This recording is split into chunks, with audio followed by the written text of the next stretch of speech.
You ask Tiger to solve. This deals with linear equations with one unknown. The final result is z equals 1 over 4. Let's solve it step by step. Group all constants on the right side of the equation. Add 2 to both sides. Simplify the arithmetic.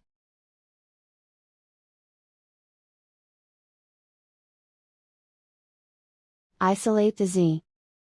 Divide both sides by 8. Simplify the fraction.